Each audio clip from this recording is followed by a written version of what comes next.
do the damage it needed to. The stalkers weren't focus firing; they were getting distracted by the SCVs. And I mean, SCVs versus stalkers is actually like a pretty good fight for the SCVs, and then you consider the fact that there were tanks and Marines supporting it. So it was just not the best execution. Yeah, definitely. So we're making sure the players are ready before we get into potentially the match point for this series, which will decide who will get to move on to the round of 16. It's either EJK going to close it out in a 2-0 fashion, or TeebuL is going to able to bring it back for that final ace match. We're going to find out here in just a moment.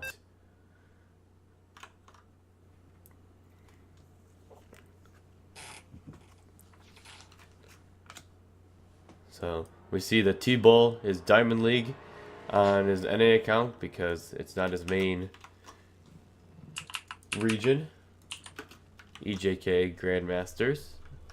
And we're going to spawn here. So in the bottom right hand corner, it is the Red Terran player from Endurance Esports. Can he close out this series and move on to the round of 16? We'll find out. It's EJK. And in the top left-hand corner of the map, we have our blue Protoss player. Their name is TeebuL, and they're also playing for Endurance Esports.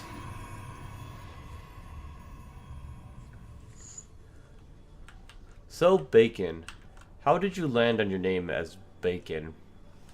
How did I land on my name as Bacon? Well, it's basically because of my girlfriend Susan. So she's had an online presence for the past decade in various online games where she has clans named Bacon, and then we became when we met we became Bacon Infinity, and then at that point people were like, "But who's Bacon? Who's Infinity?" So because I am a little larger than her, I took the fatty name there, and I am Bacon, making her Infinity. Ah, got Yes. it, got it. Yes. And well, if we're on the story of names, how did you become the one with the Hawkeye? Yeah, so a lot of people, there's three different, the three most common responses I get, or responses or gestures or whatever you want to call them, is they think of Iowa City Hawkeyes, which is a college team in obviously Iowa. They think of Full Metal Alchemist, with Hawkeye being one of the support characters in that anime series. And then other people, they think of Hawkeye from the Avengers. Okay. None of them actually influenced my name. Of course not. Hawkeye's actually the alias I took because you know that Lord of the Rings quote with Gimli walking in the forest, and it's like I think it's like Legolas is like, watch out, they like the elves are listening in the trees or whatever, and Gimli's like, I have the ears of a fox and the eyes of a hawk or whatever, and then the arrow is like right in his face, and it's supposed to be a funny moment.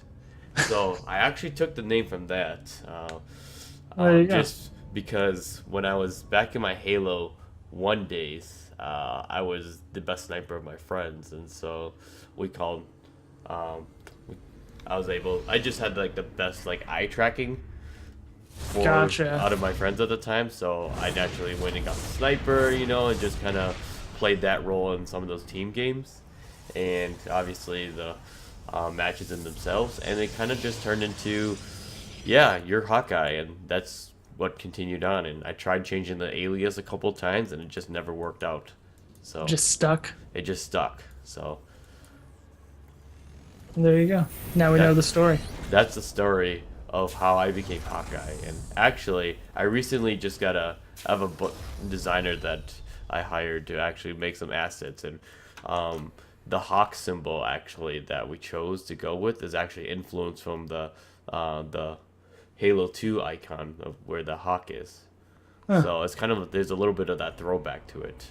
There you go. Cool. But we're going to get back into this game, though, because we see Hellions are actually running into the main of TeebuL, and they're going to try to get some kills, and they spot the Stargate. So, not really too much of a surprise for EJK here, but going to be able to take out 5 workers before they finally go down. But those Hellions definitely getting that scouting information, knowing that a Stargate's on its way, and getting 5 probes, I think it's worth it. Oh, for sure. I mean, those were the 2 most cost-efficient Hellions you'll ever see. Even just getting that scout is absolutely huge. Yeah, and so we're going to see that EJK is now going to be prepared for it by opening up with double factory like he was planning to originally. And we see that he does have enough Marines to just stay in the center and protect his mineral line. So we're going to be very comfortable, and there's that Widow Mine in the front, so any stalker pressure that comes forward will just get taken out by that Widow Mine. And this Oracle is going to go in and try to get some kills here, but they're not really going to find too much, so. No, there's nothing at the natural. Oh, those Marines needed to be careful. If they got caught slightly out of position like that, it was 2 groups of 3, and the Oracle would have killed that. Yeah, most definitely. So Oracle's going to come in, but he sees the Marines, so I'm going to go ahead and get an SCV here, but that's just about it. Oh, the bait! Oh, the bait! Yeah, Oracle goes down from that Widow Mine, so huge loss for TeebuL. That was so cool. But, you see what I see? I do. We've got a 3rd Nexus, and I'm a little concerned, actually. Why? What? I mean, I guess because it's mech. But it hurts. It hurts my knowledge of Protoss to see someone taking a 3rd this quick against Terran. Yeah, and that scan in the natural is just basically a scan to see what kind of units are at the base and are waiting, and he just sees the Mothership Core and the Zealots, so not seeing too much, and he's a little confused, so he's going to send Marines to both of the 3rds, and lo and behold, that Marine scouts exactly what it needed to scout, and that's going to bring EJK's army back for it. He knows that this is an opportune moment to strike while he can. He has 3 tanks, the Widow Mines, and a pack of Marines, and this could just be game-ending damage done right here if TeebuL's not careful. Yeah, this could be really devastating. So, I mean, how do you defend this position? Do you try to hold the 3rd? Do you sack it and defend at your natural? I think if TeebuL wants to survive, his best chance is to sack it, because what do we have for units from him? He has 2 Immortals, a Zealot, and a Stalker. And I suppose a Mothership Core, but we're going to get this engagement going on here. So tanks are going to go ahead and start pressing in. They don't even need a siege up for the amount of units that they have here, but we do see that he is going to go for the 3rd, which is going to buy TeebuL some time, but kind of a big loss. But a big Widow Mine hit on those Stalkers, actually going to get that Stalker and then take out the shields of the Zealots, but Immortal's going to go ahead and get taken out here. Not before it gets some damage done to the tanks, but this is just going to be a little too much. Yeah, well, I mean, this Mothership Core is doing a lot of damage. It took out almost all of the Marines while they were focus firing down that Nexus. But there's just, why are you trying to take this? Oh. Yeah, TeebuL knows it, so EJK makes it on, advances to the round of 16. There we go. And that's why you don't expand that quickly against Terra. Oh, yeah. I'm sorry, TeebuL, but that's just like, I mean, I totally get it, because it is a meching Terran. So if that wasn't scouted, or if it was scouted a little bit later, then TeebuL's production would have kicked in. It would have been fine. But you know, EJK just hit a really nice timing to exploit the fact that there was no units. Yeah. There were just no units. Yeah, that must be really, really, really frustrating for TeebuL. But he did take that risk, and he actually went in knowing that he took that risk, because, like, it's one of those, like, I don't think he had an answer to a meching Terran, because he just probably doesn't have that experience. And so he was just like, well, let's just get ahead in the macro game. Let's try to get ahead and take that risk. And StarCraft is a game about risk. So Hmm. this one just happened to not pay off, and TeebuL ultimately is gonna pay the ultimate price and drop out in the round of 32. Yep, and that will be it until the RSL Season 4, which, like you mentioned, is going to be on Legacy of the Void. So, TeebuL's going to have to start practicing that lot of. Yeah, maybe he can get that adept micro going and just steamroll through. Maybe Maybe, adepts into carriers. That's maybe. the answer. That is Yeah. the answer. Yeah. So let's go ahead and look forward to the rest of this weekend because we have that time to discuss that. If we look at our round of 32, we'll see that Group C and D will be this weekend. Unfortunately, Group A had to be rescheduled, so we weren't able to broadcast that yesterday. So that's going to be moving next week. But tomorrow is going to be Group D at 7 p.m. Eastern Time. And then on Sunday is going to be Group C, which is also going to be 7 p.m. Eastern Time as well. Wait, yeah, Saturday and Sunday, Group D and C, respectively speaking. So we'll see the Season 2 finalist from last season. That was redundant. Bly play in his group against three players who will have the first time in the RSL, actually. So um, Bly is going to take on a lot of new challengers that are going to actually put on some good fights. And Group D tomorrow is going to have Creature, the runner-up finalist from Season 1, and then Jon Snow, another popular player that is well known in the North American season, our server, and then Strange and Next as well. So we're going to have some exciting matches here in the next couple days. That is for sure. Pretty excited to check those out. So I Yeah, hope you have fun with those. Who do you have for your broadcast team for that?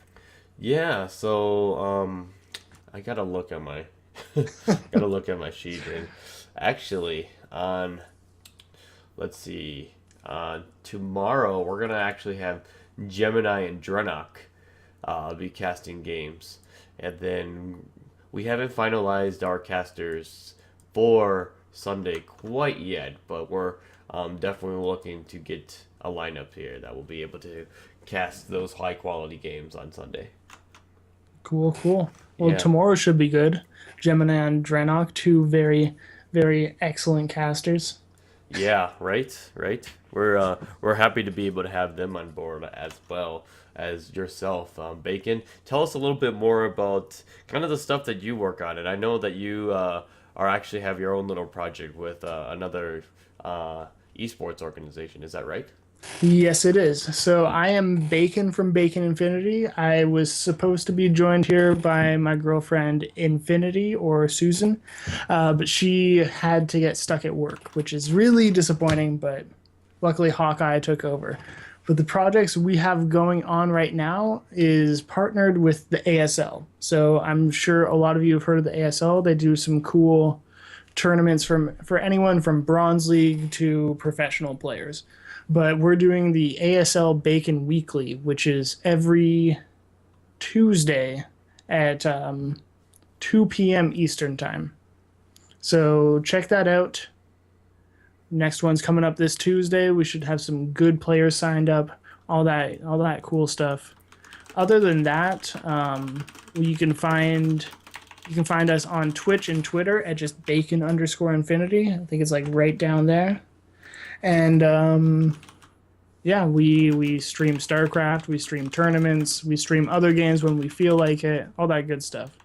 So please check us out. And as I was saying earlier, make sure you throw a follow to the RSL because they're doing a really cool tournament right here. Definitely. Yeah. Yeah. Thanks again, Bacon, for coming here. My name is Hawkeye. I'm the founder of the RSL. I'm happy to assist where I'm needed to make sure these broadcasts and this tournament gets run as smoothly as we can. Obviously, yesterday was a little bit of a hiccup. I do apologize for that, but we just want to be able to bring you the best games that we can for here. So if you're interested in following us, you can follow me at the real JK at the bottom right. No, my handle is not Vacant Infinity like it says underneath in the overlay, but You can follow me at the real Jake K, and more importantly, follow the RSL on Twitch and on Twitter. The more movement we can get going on both of those, the more hyped and amped that we can get. And definitely, we're working on continuing to grow and expand the RSL as itself, and even looking into some more options than just the main tournament. Just to give a little sneak peek. I'll keep you guys on your edge for now here. So definitely go ahead and give us a follow. Spread the word, retweet, tell your friends, tell your buddies. Now I'm sounding like tasteless to saying hashtag GSL. Only it's gonna be the RSL. But anyways, that's gonna be it for our broadcast. So thanks again, once again, Bacon, and tune in tomorrow for Group D of the RSL at 7 p.m. of the round of 32.